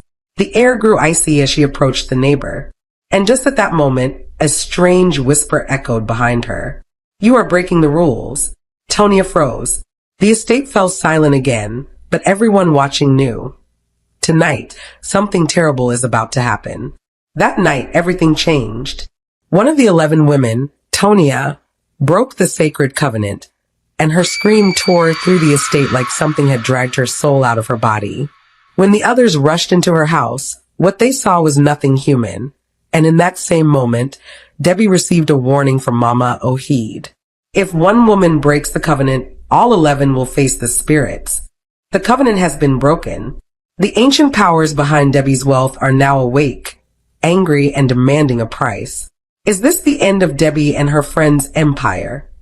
Tonia never planned to break any rule, but temptation met her in the most unexpected way. That afternoon, she walked into the neighborhood supermarket to buy some items when she bumped into a tall, caramel-skinned, extremely handsome man. His name was Chibik, and the moment their hands touched while reaching for the same bottle of juice, her heart skipped. Chibik apologized politely, flashing a smile so perfect that Tonia felt weak. She found herself blushing like a teenager, something she had not done in years. The attraction was instant, dangerously instant. They continued talking inside the supermarket, moving from one aisle to another, laughing softly like old friends. Tonia forgot she was married. She forgot Debbie's warning. She forgot the ritual. In that moment, she only saw Chibik. When they both stepped out of the supermarket, Chibik offered to help her carry her shopping bags. Tonia hesitated, but the butterflies in her stomach answered before her mouth. Could, she agreed. On their short walk home, Chibik complimented her beauty, saying she didn't look like someone who lived in the estate. Tonia giggled shyly, enjoying every second of the attention she knew she shouldn't be enjoying. As they approached her street, Tonia's heartbeat grew louder. She knew she was crossing a line. Every step reminded her of Debbie's rules. Never leave your husband's side at night. Never cheat. Never betray the ritual. But the closer they got to her house, the more Tonia wished the walk would never end. Chibik smelled good, talked gently, and made her feel like she was the only woman in the world. A feeling she hadn't felt with her husband in a long time. At her gate, Chibik stopped and smiled again. "Can I see you tomorrow?" he asked. Tonia froze. Her mind said no, but her heart whispered yes.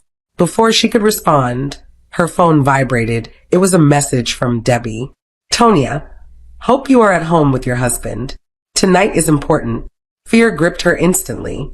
She quickly told Chibik she would think about it and rushed inside, her legs shaking. Inside the house, guilt and desire wrestled inside her chest. She knew she was playing with fire, and if Debbie ever found out, the consequences would be deadly. Tonia paced around her living room, her mind running wild. She couldn't stop thinking about Chibik, his voice, his eyes, the way he smiled. It felt like something had awakened inside her, something she thought was dead. Her husband, Emeka, was inside the bedroom sleeping bleak. After she stared at him and felt nothing but emptiness. The excitement Chibik brought made her marriage look dull and lifeless. But Tonia reminded herself, it is this same man lying there who brings her wealth every night. Without Emeka, she would lose everything. Her money, her mansion, her luxury life. Still, her heart kept drifting back to Chibik. She picked up her phone to block Chibik's number, but her hands wouldn't move. Instead, she scrolled to his contact and admired his profile picture, biting her lips softly. Just then, a soft, cold breeze blew into the room, even though all doors and windows were locked. Tonia shivered. Something felt wrong, as though she was being watched by an unseen force. Her phone suddenly dimmed on its own, and a strange reflection flashed across the screen. something dark and unclear, like a shadow standing behind her. She dropped the phone instantly. Fear crawled into her bones. She remembered what Debbie always emphasized. If you break the rule of loyalty, the spirits will know before any human knows. Tonya knelt down immediately and began praying, begging whatever was in the room to forgive her. But deep down, she knew her desires had already crossed the boundary. The room suddenly became warm again, and everything went still. Tonya picked her phone slowly and checked. Chibik had just sent her a message. I enjoyed today. Can we continue our conversation? Even if just as friends. Her heart melted instantly. She knew she should delete the message, remove him from her life, and follow Debbie's strict rules. But instead, she typed back, "Good night, talk soon." Her hands trembled as she pressed send. She didn't know that this one message would mark the beginning of her downfall. The following day, Chibik showed up at Tonia's mansion unexpectedly. Tonya panicked at first, but the desire she had been battling for days finally won. She let him inside. They barely spoke before one thing led to another. Tonya forgot every warning, every rule Debbie had given them. In that moment, she didn't care about consequences, only the pleasure and excitement she thought she had lost forever. By morning, Chibik was gone. Tonya lay on her bed smiling, not knowing that something strange was happening right beside her. Emeka, her husband, who had died spiritually and only moved at night for the ritual, suddenly opened his eyes wide like someone waking from a deep trance. But it wasn't just him. Across the entire estate, all the other dead husbands connected to the ritual began to open their eyes at the exact same moment, including the ones living with the other 10 members. Their movements were slow, stiff, unnatural. They were not acting like humans waking from sleep. Their bodies shook lightly as though something unseen was controlling them. One by one, they stood up from their beds, expressionless, silent, their eyes unusually bright, almost glowing. Tonya didn't notice at first because she was still reminiscing about her night with Chibik. But suddenly, her room became extremely cold. She turned and saw Emeka standing, staring directly at her. Her heart dropped. His face was blank, but his eyes were burning. It was as though he knew, as though he had seen everything, as though he was no longer just her husband, but something else entirely. At the same moment, other women across the estate screamed as their own husbands rose from their beds too, reactivated by a broken covenant. The ritual had been tampered with, and the punishment was only just beginning. Tonya froze where she stood. Emeka's eyes were fixed on her like he was staring into her soul. His chest wasn't rising. He wasn't breathing. Yet he was standing. A cold whisper escaped her lips. "Emeka?" Instead of replying, Emeka slowly tilted his head to the side, an unnatural, bone-cracking movement that made Tonya step back immediately. She felt her legs trembling. He knew. He had seen everything. Across the estate, the other 11 women had no idea what Tonya had done, yet they were facing the same nightmare. Their husbands stood in silence in their various rooms, their eyes glowing faintly as though they were being awakened by a single command. Lovett screamed first. She rushed into the hallway, shouting into her phone, "Debbie, something is wrong. My husband is standing. He's not supposed to be awake this time of the morning." In Amara's mansion, her husband was sitting upright on the bed, staring at the door like someone waiting for her to walk in. Amara hid behind the curtain, her heart beating like a drum. Debbie, still in her own mansion, picked up her phone only to hear multiple calls coming in at the same time. Adiz, Loveth, Nkemjika, Halima, and 2 new members, all of them saying the same terrifying words. "They are awake." Debbie jumped out of her bed. This had never happened before. The ritual was too strong to malfunction on its own. Something had gone terribly wrong, or someone had broken a rule. While chaos filled the entire estate, Tonya slowly moved backward toward the door. But Emeka suddenly took one step forward, stiff, robotic, and cold. "Tonya," he finally spoke. His voice echoed like it was coming from a hollow cave. Tonya screamed and ran out of the room, slamming the door behind her. She grabbed her phone and dialed Debbie with shaking hands. "Auntie Debbie, Emeka is alive. He's walking. He talked. Please help me." Debbie's voice dropped into silence. Her heart stopped. If Tonia's husband spoke, then the ritual had not only been broken, it had awakened something far more dangerous than the dead men they controlled. Debbie didn't waste a second. She grabbed her phone with trembling hands and dialed Mama Ohid. Her voice cracked the moment the call connected. Mama, all the husbands are awake. Their eyes are open. Something is wrong. Mama Ohid didn't sound surprised. Her tone was heavy, ancient, and cold. One of your ladies has eaten the forbidden fruit, she said slowly. Debbie's heart tightened. What fruit, Mama? What happened? Mama Ohid inhaled deeply, as though confirming something in the spiritual realm before speaking. She has mixed the dead with the living, and the dead do not tolerate betrayal. Debbie felt sweat trickle down her back. Mama, who? Who among them? There was silence for a moment, too long, too heavy, before Mama Ohid replied. It is Tonia. The name dropped like a bomb into Debbie's ears. Mama Ohid continued, she has made love with a living man. That is the forbidden fruit. Debbie gasped and nearly dropped the phone. Tonia? Tonia of all people? But Mama, she never said anything. We warned them not to be unfaithful to their spirit husbands. The dead and the living have nothing in common, Mama Ohid said firmly. When a woman bound to a dead husband lies with a living man, she tears the veil between both worlds. Now the dead seek balance and she must pay. Pay how, Mama? Debbie's voice trembled. But Mama Ohid didn't answer immediately. The silence stretched, suffocating. Then she said, call all your women. Bring them to me. The time of correction has come. Debbie ended the call and stood still for a moment, stunned. Tonia, of all the women, the one with the sweetest face, the quietest voice. She was the one who had broken the covenant. She was the one who awakened the dead. Debbie dialed Tonia's number with shaking fingers. When Tonia picked, she was crying uncontrollably. Debbie, please. Emeka is following me around the house. He won't stop looking at me. Debbie, please help me. Debbie swallowed hard. Tonia, she whispered. Mama Ohid says you will have to pay. Tonia couldn't stay in that mansion another second. The moment Emeka, her dead husband, started pacing toward her with those cold, awakened eyes, she screamed and ran into the hallway. She grabbed her handbag, her car keys, and bolted out of the house barefoot. As she reached the gate, she didn't dare look back. She slammed the car door shut, locked it, and sped out of the estate, her hands shaking so badly she almost couldn't hold the steering wheel. When she arrived at Debbie's mansion, Debbie was already waiting outside, equally shaken.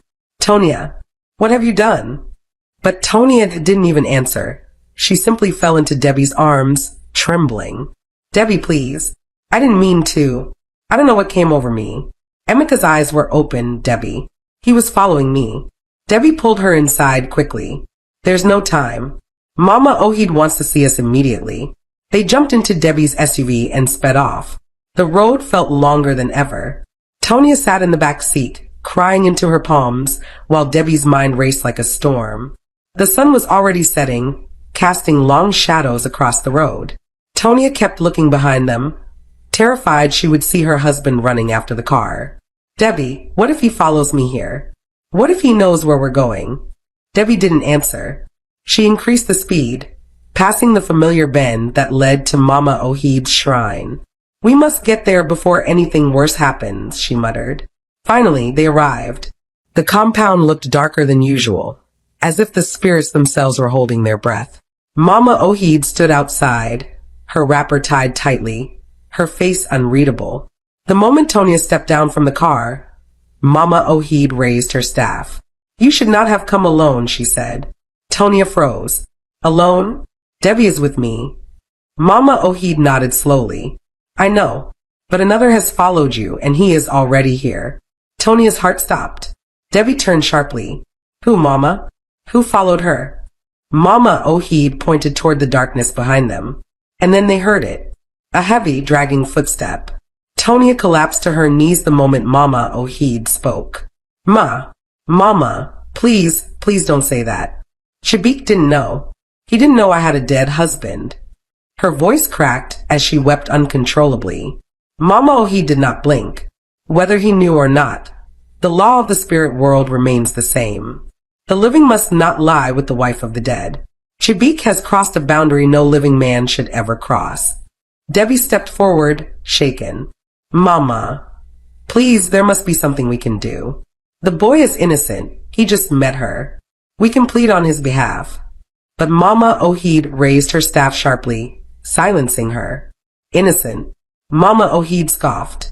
Young men who jump around sleeping with anything under skirt, are they innocent? Let this be a lesson to all men who think their waist is stronger than their brain. Tonia grabbed Mama Ohid's feet. Mama, he doesn't deserve to die. Punish me, not him. Please, I beg you. But Mama Ohid slowly shook her head. My daughter, you will both face consequences. But his is irreversible. As for you, she paused, looking directly into Tonia's eyes. You have broken a covenant. And a broken covenant demands a heavy price. Tonia's body trembled. What will happen to me? Mama Ohid sighed deeply. Even I do not know. You have offended both the living and the dead. Debbie stepped forward again. Mama, please, there must be a way. You trained me. You gave me this power. There must be a remedy. Mama Ohid turned to her slowly.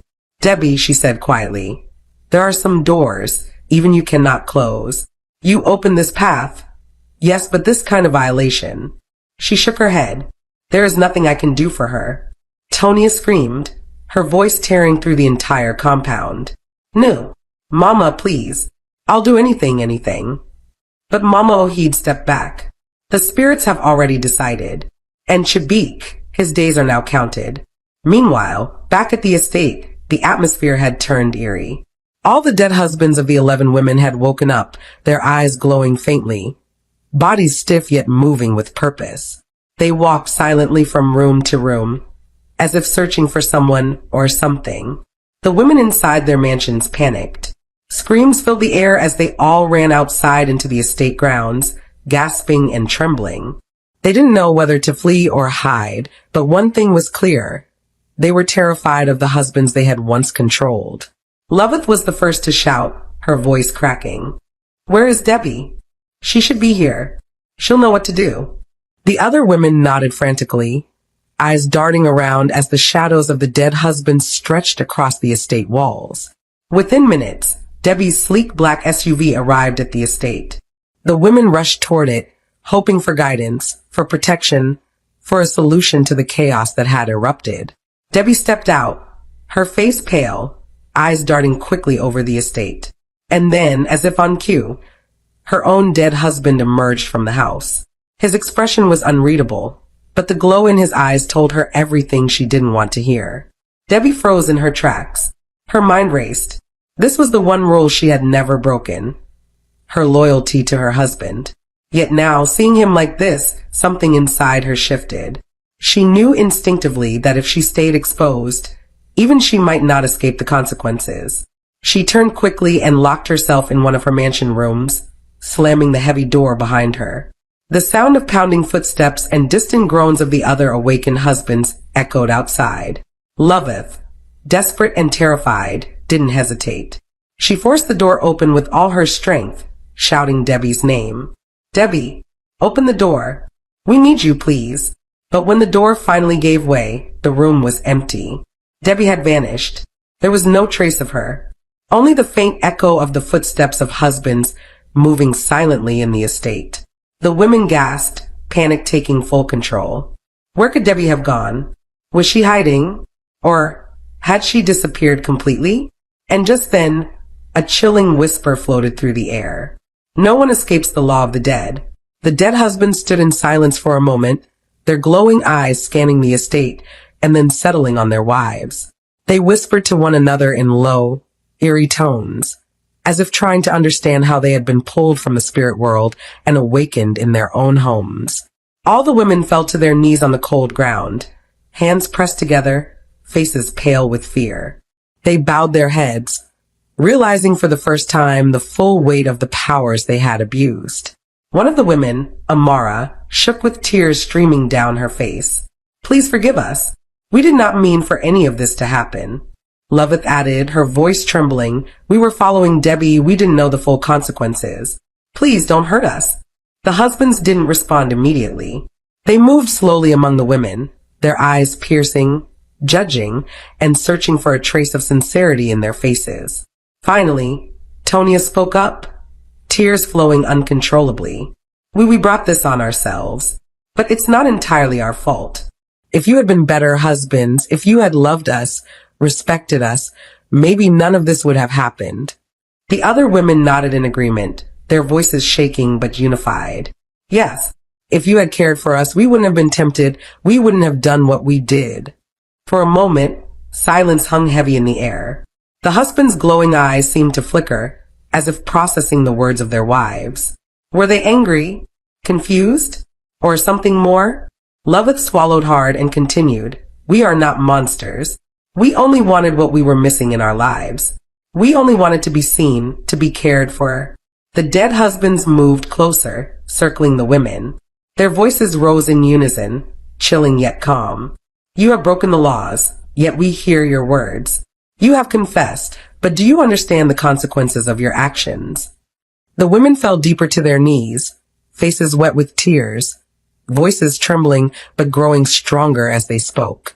We did not bring this on ourselves, Amara began, her hands clasped together. You have failed us in so many ways. You cheated on us, abandoned your duties as husbands, and neglected our hearts when all we wanted was love. You refused to provide for us and the children, leaving us struggling alone. You abused us, emotionally, verbally, sometimes even physically. You ignored your responsibilities at home, refused to talk to us about our problems, and always favored others over us. You broke promises, disrespected us, and spent your time on vices while leaving us to carry the burden. You failed to protect and defend your family, neglected the children, never appreciated our sacrifices, and tried to control us rather than treat us as partners. We only wanted to be seen, cared for, and respected. If you had been better husbands, none of this would have happened. A heavy silence followed, broken only by the soft rustling of the estate as the dead husbands listened, their glowing eyes fixed and unblinking, absorbing every word of the women's heartfelt confession. The dead husbands listened silently, their glowing eyes fixed on their wives. Slowly, one by one, they dropped to their knees, hands trembling. We were wrong, Emeka, Tonia's husband, whispered. We never realized, we never appreciated you. Please forgive us. We will be better husbands from now on. One by one, the other husbands echoed the same words, voices choked with remorse. They begged their wives, tears streaming down their faces, promising never to repeat the mistakes of the past. The women, relieved and cautious, nodded. The power that had been there seemed to vanish into thin air, leaving only honesty and vulnerability between them. Suddenly, a loud roar split the air. Flames erupted from the far end of the estate, quickly spreading. Smoke twisted into the night sky, filling the estate with a burning orange glow. Everyone screamed, scrambling to gather their children and belongings. The husbands and wives ran together, holding hands, fleeing the burning estate as it collapsed behind them. In the chaos, there was no time to look back. The fire consumed everything, the mansions, the gardens, the streets they had walked for so long. It was as if the estate itself had erased the past. When the flames finally died down, the surviving couples found themselves in a nearby town. Exhausted but alive, they realized they had a chance to start over, to build new lives free from deception, magic, and secrets. From that day on, the husbands became caring, responsible, and loving partners. The women, in turn, forgave but never forgot. Together, they rebuilt their families, learning the true meaning of respect, love, and loyalty. And as for Debbie, nobody knew where she went. Her mansion, her secrets, her wealth, all vanished like smoke. Some whispered she had ascended, others that she was still out there, planning, waiting. But no one had seen her since that night. The estate was gone, the rituals forgotten, and the lives of the women and their husbands forever changed. Yet a question remained in the hearts of those who had known Debbie. Where is she now, and what is she planning next?